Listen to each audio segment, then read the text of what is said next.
How to import iPhone contacts to iCloud. To get started, first of all go ahead and open up the Settings application on your phone. Once you're here, tap on your account at the top. This is your Apple account settings page. You can view and manage your personal information, sign-in and security, payment and shipping, subscriptions and other account settings from here.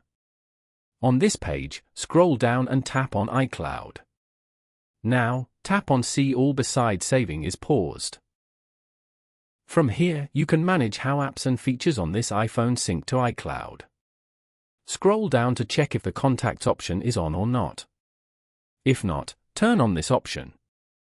This means that your contacts will now sync to iCloud. Following these steps, you can easily import iPhone contacts to iCloud. Thank you for watching. Please leave a like if this tutorial helped you, or leave a comment below if you have any questions related to the video.